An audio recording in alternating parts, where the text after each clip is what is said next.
Supreme कोर्टाच्या अतिशय प्रचंड बुद्धिमान न्यायाधीशांनी याबद्दलचं जजमेंट त्यांचं स्वतःचं स्टेटमेंट दिलेलं आहे आणि त्या स्टेटने अधिकार दिलेले आणि सांगितले हे करून टाका, हे योग्य आहे।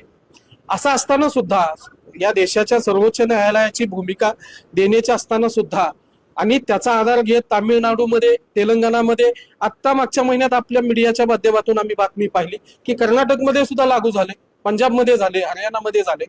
मग महाराष्ट्रामध्ये होत असताना या बाबासाहेबांचं नाव घेणाऱ्या, जय भीम म्हणत मिरवणाऱ्या, तथागत बुद्धांचा धर्म सांगणाऱ्या लोकांनी या आरक्षणाच्या छोट्याशा गोष्टीमध्ये आम्हाला जो विरोध केलेला आहे हा अतिशय विक्रोध आणि चुकीचा आहे। आम्ही त्याचं निंदा करतो। आरक्षण जे इतक्या वर्षापासून समाजाला आहे, तर याचा काही जो फायदा आहे तो काही मोजक्या जाती घेत आहेत असं वाटतं?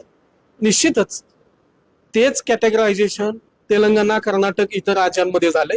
प्रगत जात आणि अप्रगत जात असं शासनाने त्या ठिकाणी धोरण राबवलं, ते धोरण आखलं गेलं, त्या पद्धतीनं उपवर्गीकरणाची मागणी त्या ठिकाणी मान्य झाली आणि आता सुद्धा ही मागणी अंतिम टप्प्यात आहे। माननीय मुख्यमंत्री आणि एकूणच हे गव्हर्नमेंट त्या घोषणेच्या तयारीत आहे। त्यांनी परवा आपल्या एका मुलाखतीमध्ये सुद्धा सांगितलेलं आहे। फक्त हा जो विरोध, आता या विरोधाला शासनाने बळी पडू नये यासाठी आम्ही 17 जून ते 24 जून पावसाळी अधिवेशनाच्या अनुषंगाने पायी पदयात्रा पुण्यातून मुंबईच्या दिशेने काढलेल्या आहे।